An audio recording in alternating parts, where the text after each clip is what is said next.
नमस्कार. भक्तिप्रिया या चॅनलवर आपले खूप खूप स्वागत आहे. वाढदिवस हा प्रत्येकासाठी स्पेशल असतो. प्रत्येकाची वाढदिवस साजरा करण्याची पद्धत वेगवेगळी असते. काही जण एखाद्या सामाजिक उपक्रमात सहभागी होऊन तर काही जण पारंपरिक पद्धतीने वाढदिवस साजरा करतात. वाढदिवसाला कोणत्या गोष्टी कराव्यात आणि कोणत्या गोष्टी टाळाव्यात.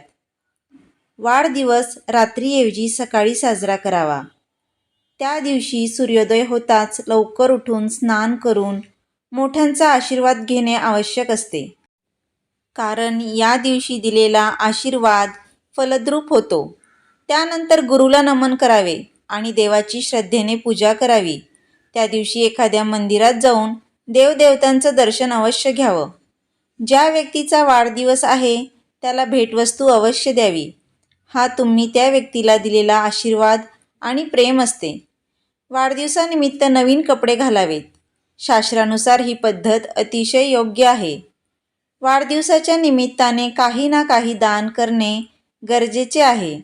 शक्य असल्यास आपल्या वजनाइतके धान्य दान करणे सर्वोत्तम ठरते. मेणबत्ती फुंकून विझवणे हे योग्य नाही. मुलं म्हणजे घरातल्या वंशाचे दीपक समजली जातात. त्यांनी दिव्याप्रमाणे सतत तेवत राहावं हीच घरातल्या ज्येष्ठांची इच्छा असते. हीच मुलं केकवरची मेणबत्ती विझवत असतील तर ती गोष्ट शुभ नसते. हिंदू संस्कारानुसार अग्नी प्रज्वलित केला जातो.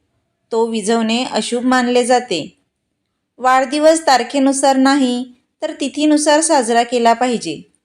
त्या तिथीला वाहणारी ऊर्जा आपल्या शरीरात असलेल्या लहरींशी अगदी जवळून जुळते.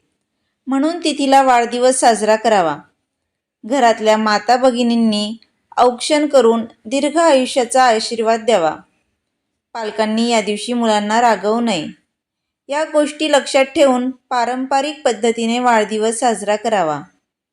व्हिडिओ आवडल्यास चॅनलला सबस्क्राईब करा आणि लाईक करा.